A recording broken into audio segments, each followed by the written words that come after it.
Welcome to Stories Behind the History. I'm Kate Jaimet, Senior Editor of Canada's History Magazine. In this podcast, I speak with leading historians and witnesses to history to discover the people and events that shaped our nation. Today, I'm passing the microphone to our contributor, Jonah Grignon, for a special episode on sea shanties.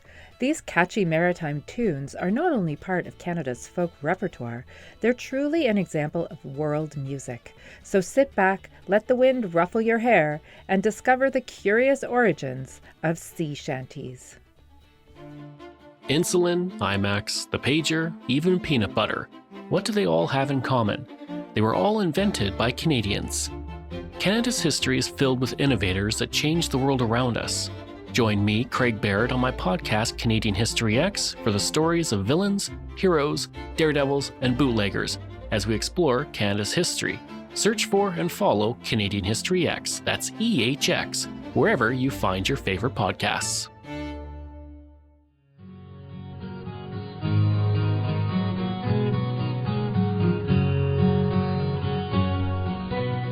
Back in 2022, when Team Canada was playing in the World Juniors hockey tournament, they had the most interesting goal celebration song.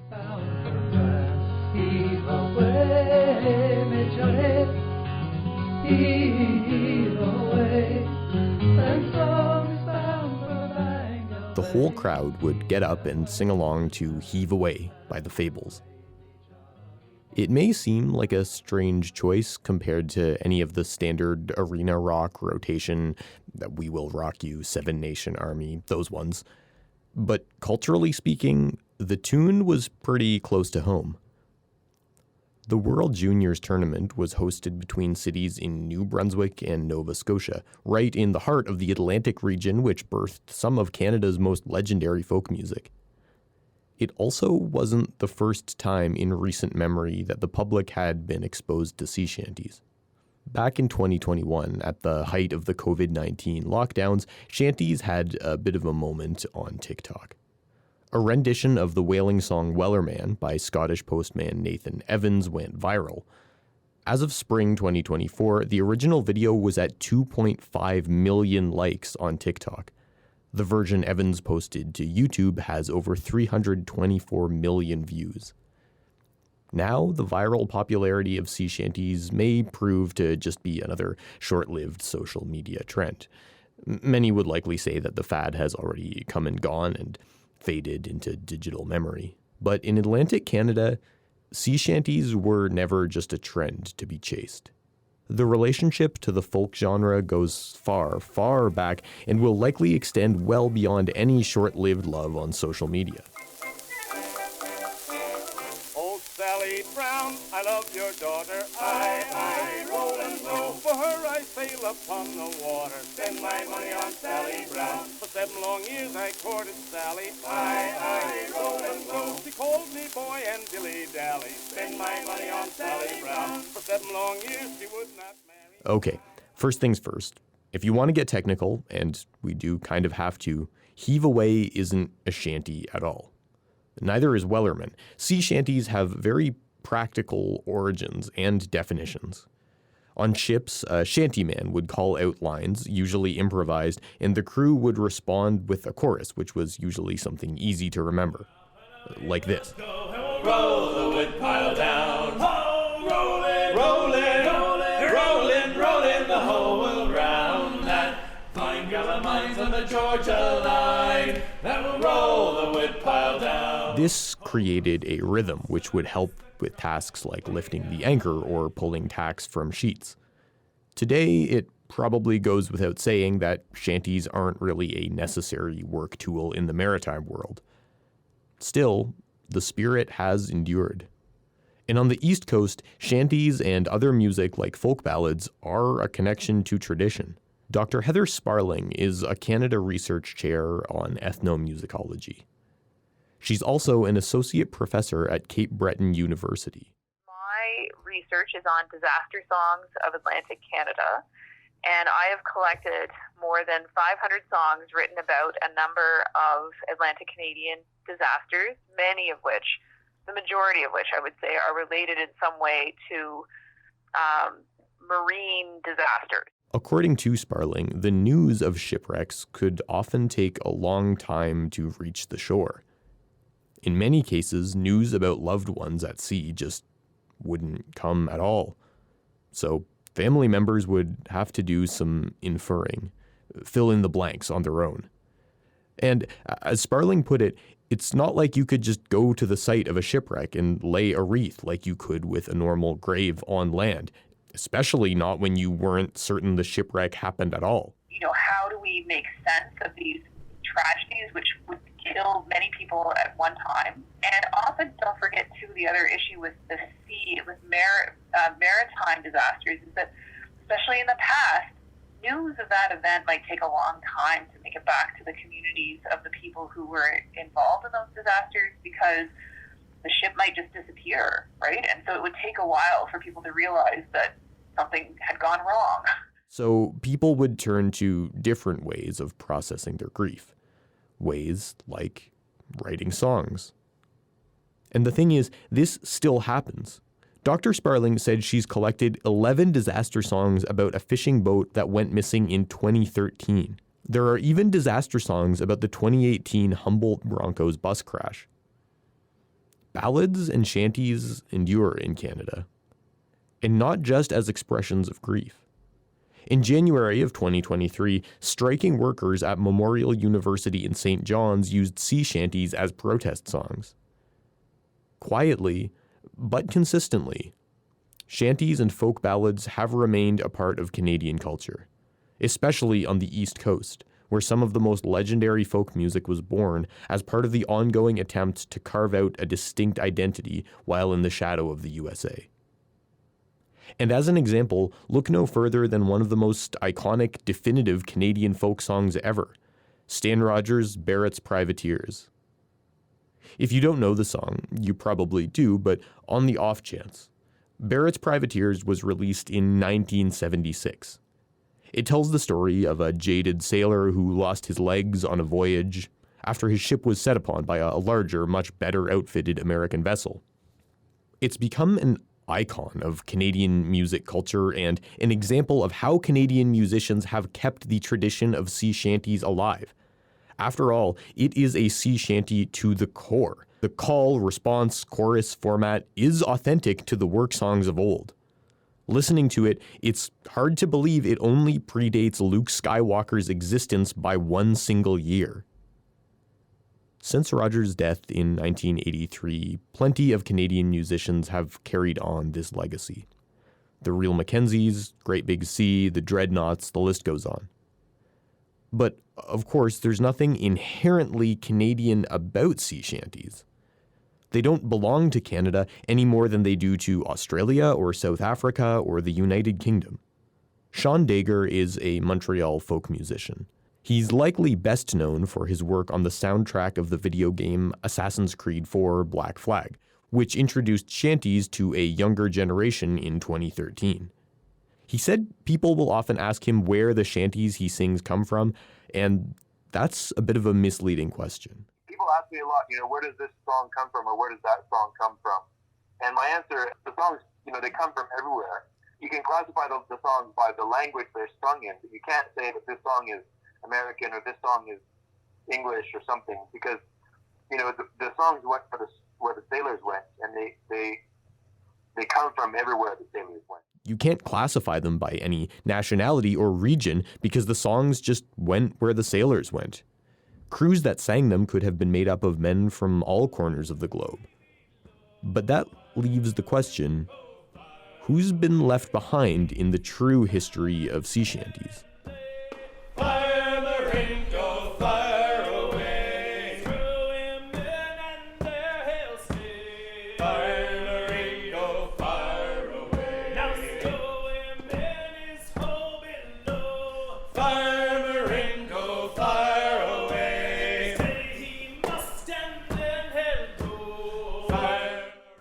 I'm an associate professor of ethnomusicology at the University of Kentucky, and I run a center here called the John Jacob Niles Center for American Music. That's Dr. James Revell Carr. He's one of the leading authorities on sea shanties in the USA. I kind of started out very early in life working at a maritime museum in Connecticut where I grew up. And so working there, it's a museum with a collection of historic ships.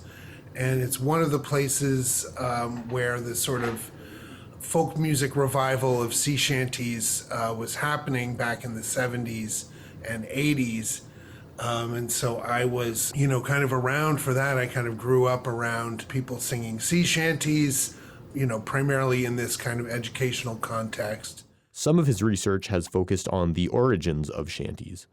And though many of the versions we now know make mention of Boston, Liverpool, New York, Saint-Malo, the first shanties likely weren't American or Eurocentric at all.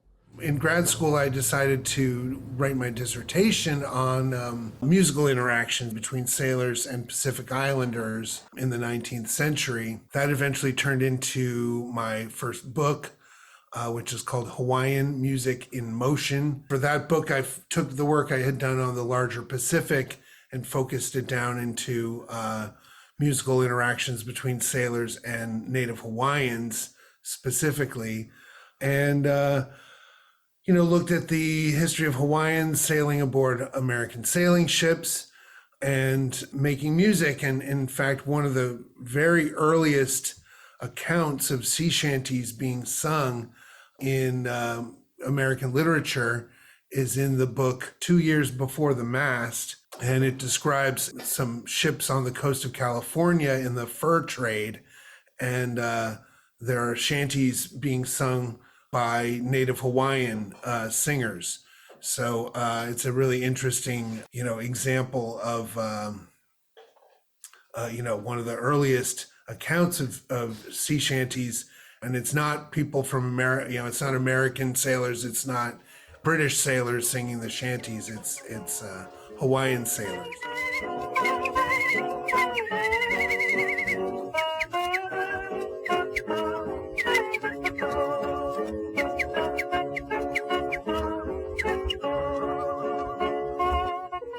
The cultural makeup of the ships on which shanties were being sung could be very diverse. It depends on which sailing vessels you're talking about. One of my primary interests is whaling ships. And so whaling ships, because of the extreme length of their voyages, the typical voyage was, 3 years or as long as 5 to even 6 or 7 years. By necessity, whaling ships frequently would lose crewmen at various ports and then take on new seamen to work aboard the ship wherever they were. So whaling ships were kind of notoriously multicultural. And there would be, first of all, a lot of Black American seamen aboard whaling ships, also what they called Black Portuguese. There would be South American seamen, Pacific Islander seamen from the west coast of Africa, seamen from Indonesia, even occasionally Japanese. So there were lots of a variety of cultures represented aboard these ships. Naturally, with all of these cultures present, there would be some cultural exchange. This often included music, and sailors from all corners of the world would bring their traditions onto the ships with them. I think one area certainly that influenced sailors, that something that came from the Azores would have been musical instruments like the guitar and particularly what came to be known as the ukulele in Hawaii was originally a Azorean instrument called the machete that became popular with sailors because it was a very small, instrument that they could carry with them on the ship. So Azorean sailors brought that instrument to Hawaii, and then it caught on as a popular thing in Hawaii. So, that's one really easily traceable musical influence that came from, the Azores. This system of exchange reached all over the globe, including Canada. It's sort of like everywhere the sailors went, it was really like a two-way influence. The sailors' culture influenced the culture of the areas that they visited. And then, the sailors' music was in turn influenced by the people from that area. I'd say another interesting example that may be interesting to some of your Canadian readers is the idea that in the Arctic whaling industry, in places like Greenland, places like Alaska, there were whaling ships that were, hunting whales in the Arctic Sea, and they would interact with the indigenous people of those areas. And so you have native people in Greenland playing, button accordions, which they would, which they learned from the sailors. In Alaska, you've got Inuit dances called hula hula that they learned from Hawaiian sailors who were visiting there during the Arctic whaling years.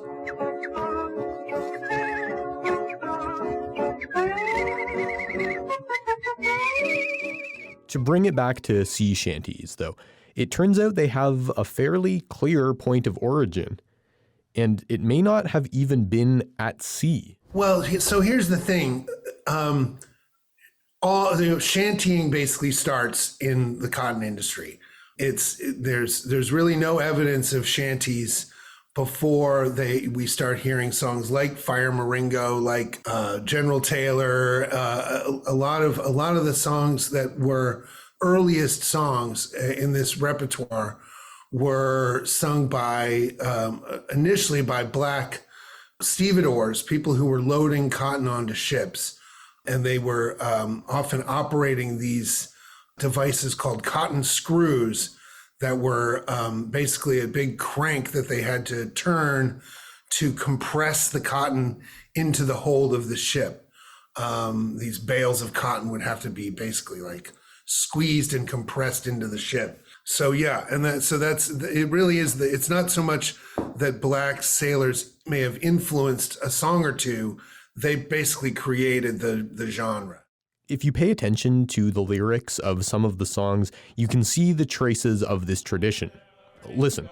Fire away. Screw the cotton, now screw it down. Fire Maringo, fire away. Let's get the hell away from Shiloh town. Fire Maringo, fire. These cargo loading songs, along with several other traditions, had deep roots in the American South. There was a tradition, or multiple traditions, of occupational work songs among slaves and among black Americans. And so the melodies and some of the lyrics, a lot of them were probably taken from those prior work song traditions. Another thing you'll see other than cotton screwing songs is songs about working on the railroad are also threaded through the sea shanty repertoire as well, references to working on railroads. And those were often black songs as well. So there's probably a pre-existing genre of, black work songs, cargo loading songs, heaving and hauling kind of songs that they were drawing on. Over time, these songs and tunes, initially brought about by those black stevedores, started getting slowly integrated, potentially with some unsavory baggage. Later on in the 19th century, and even as early as like the 1850s, a lot of the melodies for shanties were being taken from popular songs, like songs from the minstrel shows, songs that were popular on stage in America at that time. So sailors would make up a lyric, but they might sing it to a song that they heard, performed in a minstrel show. And of course, minstrel show music is sort of a white interpretation or adaptation of black music. So, a lot of the melodies are kind of this fusion of white and black music, European music written often or composed by European or Euro-American performers that is then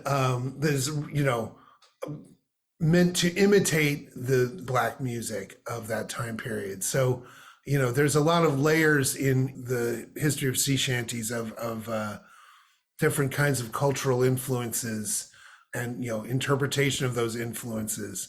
So the songs definitely changed over time from being more heavily rhythmic and less melodic to songs that were more complex, that had more kind of melodic, just more like a music hall kind of song, more like a melodies taken from pop songs. We sail o'er the water's blue.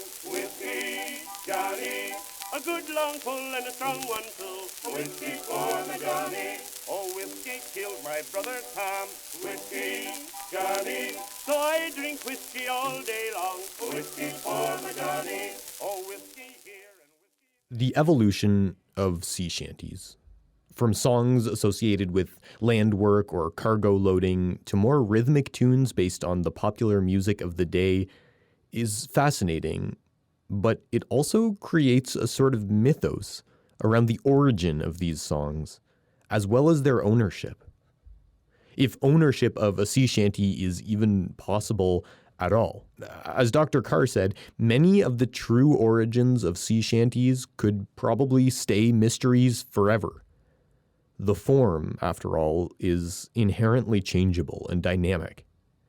There may be popular arrangements or commonly used verses from song to song, but overall, the art of the sea shanty rested, and in some ways still does rest, in the mind of the person singing it. Sea shanties belong to nobody, and as a consequence, they belong to everybody. This has been the case in Canada, especially Atlantic Canada, where a collective culture has turned into what could arguably be categorized as oral storytelling. As Sean Dager put it, even though these shanties and ballads have come mostly out of the East Coast, they've become emblematic of a larger national identity, one where Newfoundland and the Maritimes serve as a sort of portal, which leads to a centuries-old tradition that still stays alive in many small-town pubs and backyard get-togethers. Shanties may not be Canadian, but Canadians are shanty people.